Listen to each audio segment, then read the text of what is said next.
Hi, welcome to துல்ஹத் channel. இன்றைக்கி நம்ம சேனலில் என்ன ரெசிபி பார்க்க போகிறோம் அப்படின்னா, இன்றைக்கி காடை ரெசிபி தாங்க. காடை ஃப்ரை எப்படி செய்கிறதுன்னு வாங்க பார்க்கலாம். அதுக்கு முன்னாடி என் சேனலை சப்ஸ்கிரைப் பண்ணாதவங்க இருக்கீங்க அப்படின்னா மறக்காமல் சப்ஸ்கிரைப் பட்டன் ப்ரெஸ் பண்ணிக்கோங்க. பக்கத்தில் உள்ள பெல் சிம்பிளை கிளிக் பண்ணிக்கோங்க. கூடவே ஆளுங்கிற ஆப்ஷனை கிளிக் பண்ணிக்கோங்க. அப்போ தான் நான் போடுற வீடியோஸ் உங்களுக்கு நோட்டிஃபிகேஷனில் வரும். மேலும் ஏதாவது டவுட்ஸ் இருந்துச்சுன்னா கீழே கமெண்ட் பாக்ஸ் இருக்குது, கமெண்ட் பண்ண மறந்துடாதீங்க. வாங்க, இது ரொம்ப ஈஸியாக எப்படி காடை ஃப்ரை செய்கிறதுன்னு பார்க்கலாம். நார்மலாக காடை எல்லா வீட்லேயும் வாங்க தான் செய்வோம். ஸோ அதை எப்படி செய்கிறது அப்படிங்கிறத இந்த வீடியோ பற்றி பார்க்க போகிறோம். ரொம்ப சிம்பிளாக, ரொம்ப டேஸ்ட்டாக நம்ம செய்ய போகிறோம். அதுவும் நம்ம சேனலில் அப்லோட் பண்ணுற எல்லா வீடியோஸுமே ரொம்ப சிம்பிளான மெத்தடில் தான் செய்கிறோம். ரொம்ப கஷ்டமே கிடையாது. ரொம்ப ரொம்ப ஈஸியாக இருக்கும். எப்படி செய்கிறதுன்னு வாங்க பார்க்கலாம். ஃபஸ்ட்டு ஒரு மிக்ஸி ஜார் எடுத்துக்கோங்க. அதில் ஒரு 4 ஸ்பூன் அளவுக்கு மிளகு சேர்த்துக்கோங்க.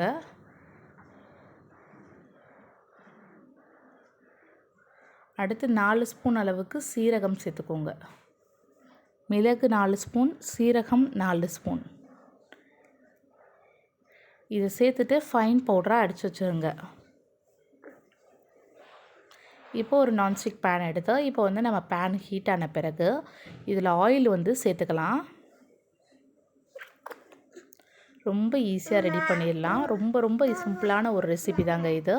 மறக்காம வீட்டில் ட்ரை பண்ணுங்கள். உங்களுக்கு எல்லாருக்குமே ரொம்ப ரொம்ப பிடிக்கும்.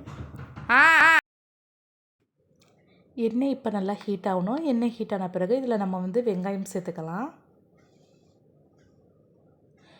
நான் என் சேனலில் இது வரைக்கும் போடுற ரெசிபீஸ்லாம் ரொம்ப ரொம்ப சிம்பிளான ரெசிபீஸ் தான் போட்டிருக்கேன். ஸோ மறக்காமல் நீங்கள் பாருங்கள். உங்கள் எல்லாருக்குமே ரொம்ப ரொம்ப பிடிக்கும். இப்போ ஆயில் நல்லா சூடாகணும். பாருங்கள், ஆயில் நல்லா சூடாகிடுச்சு. இப்போ நான் இதில் ஒரு பெரிய வெங்காயம் எடுத்துக்கிறேன். அதை நறுக்கி எடுத்துட்டேன். ஸோ பெரிய வெங்காயத்தை பொடியாக நறுக்கி சேர்த்துக்கோங்க. வெங்காயம் நல்லா வதங்க விடுங்க. ஏன்னா நம்ம குக்கரில் வைக்க போகிறதில்ல. குக்கரில் வச்சா ரொம்ப வதங்கணும்னு அவசியம் கிடையாது. இப்போ நம்ம இதிலே பேன்லேயே நம்ம ஃப்ரை பண்ண போகிறனால நல்லா வேக வைக்கணும்.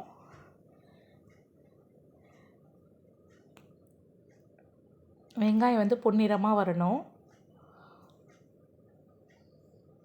நல்லா வதக்கி விட்டுக்கிட்டே இருங்க. நல்லா ஃப்ரை பண்ணி விட்டுகிட்டே இருங்க.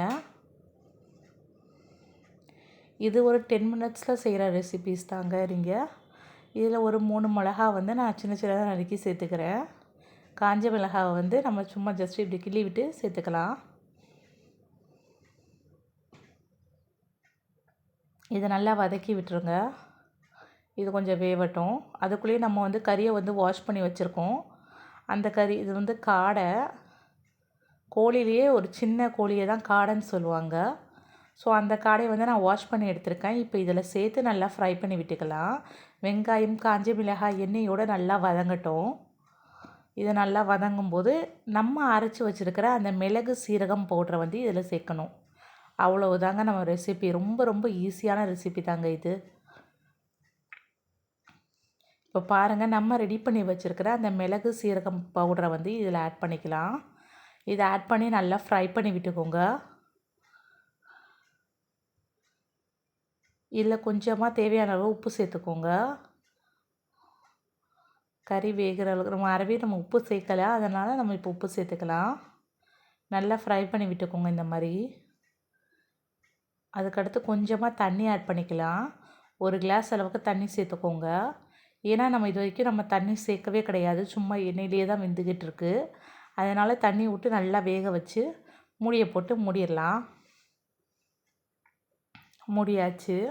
இப்போ பாருங்கள், நல்லா கொதிச்சுக்கிட்டு இருக்குது, நல்லா வெந்துக்கிட்டு இருக்குது. ஒரு கிளறி விட்டு மறுபடியும் மூடி வச்சுருங்க.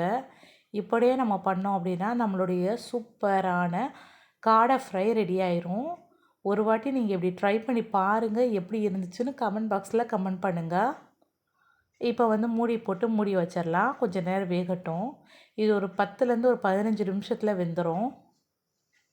சிம்மில் வச்சுருங்க, ஏன்னா அடி பிடிச்சிரும். இப்போ பாருங்கள், நம்ம நல்லா வேக வச்சு எடுத்துக்கிட்டாச்சு. நல்லா ஃப்ரை பண்ணி விட்டாச்சு. இப்போ தண்ணியெல்லாம் நல்லா இழுத்துருச்சு பாருங்களேன். உங்களுக்கே தெரியும், பார்த்தாலே தெரியும். தண்ணியெல்லாம் நல்லா இழுத்து நல்லா இதாக அப்படியே நல்லா கிறிஸ்பியாக இருக்குது. பார்க்குறதுக்கே ரொம்ப டேஸ்ட்டாக இருக்கும். சாப்பிட்டீங்க அப்படின்னா கண்டிப்பாக விட மாட்டீங்க. என்னுடைய சேனலில் நான் போடுற நான்வெஜ் ரெசிபீஸ்லாம் ரொம்ப ரொம்ப சிம்பிளான மெத்தடில் ரொம்ப டேஸ்டியாக ரொம்ப சுவையான ஒரு ரெசிபீஸ் தான் இது வரைக்கும் நான் அப்லோட் பண்ணியிருக்கேன். இதுக்கு நீங்கள் நல்ல ஆதரவு கொடுத்துட்டு வரீங்க. ஸோ எல்லாேருக்கும் ரொம்ப ரொம்ப தேங்க் பண்ணிக்கிறேன். இன்னும் ஒரே ஒரு விஷயம் நான் சொல்லணும்னு விரும்புகிறேன். யாராவது இன்னும் என் சேனலை சப்ஸ்கிரைப் பண்ணாதமாக இருக்கீங்க அப்படின்னா மறக்காமல் சப்ஸ்கிரைப் பட்டன் ப்ரெஸ் பண்ணிக்கோங்க. பக்கத்தில் உள்ள பெல் ஐக்கானை ப்ரெஸ் பண்ணிக்கோங்க. கூடவே உள்ள ஆளுங்கிற ஆப்ஷனை கிளிக் பண்ணிக்கோங்க. அப்போ தான் நான் போடுற வீடியோஸ் உங்களுக்கு நோட்டிஃபிகேஷன் வரும். நான் எப்பப்பெல்லாம் வீடியோஸ் போடுறேனோ அப்பப்பெல்லாம் உங்களோட ஃபோனுக்கு நோட்டிஃபிகேஷனில் வந்துடும். ஸோ இது வரைக்கும் என் சேனலை சப்ஸ்கிரைப் பண்ணாதவங்க சப்ஸ்கிரைப் பட்டன் ப்ரெஸ் பண்ணிக்கோங்க. பாருங்கள், நம்மளோட காடை ஃப்ரை பக்காவாக ரெடி ஆகிடுச்சு. பார்க்குறதுக்கே செம்மையாக இருக்குது. இனிமேல் இந்த மாதிரி செஞ்சு பாருங்கள். ஒரு வாட்டி நீங்கள் காடை வாங்கினீங்க அப்படின்னா இந்த மாதிரி செஞ்சு பாருங்கள். ரொம்ப ரொம்ப நல்லாயிருக்கும். ரொம்ப ஈஸியான மெத்தட். இதுக்காக ரொம்ப கஷ்டப்படணும்லாம் அவசியம் கிடையாது. நிறைய பேருக்கு இது செய்ய தெரில அப்படி இப்படின்னு விட்டுருவீங்க. ஆனால் இது ரொம்ப சிம்பிளான மெத்தடில் தான் நான் சொல்லியிருக்கேன். ஒன்றுமே போடணும்னு அவசியம் கிடையாது. ரொம்ப ஈஸியாக ரொம்ப டேஸ்டியாக ரொம்ப சுவையாக இருக்கும். ஒன்ஸ் நீங்கள் ட்ரை பண்ணிட்டீங்க அப்படின்னா கண்டிப்பாக விடவே மாட்டீங்க. அந்த அளவுக்கு இது ரொம்ப ஒரு ரொம்ப ஒரு டேஸ்டான ஒரு ஸ்பைசியான ஒரு ரெசிபி தாங்க இது. மிளகு சீரகம் உடம்புக்கு அவ்வளவு நல்லது.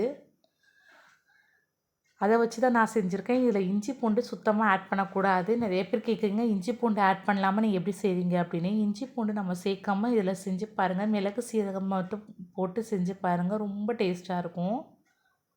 இது ரொம்ப ஹெல்த்தியும் கூட. கோழியை விட காடை ரொம்ப நல்லது.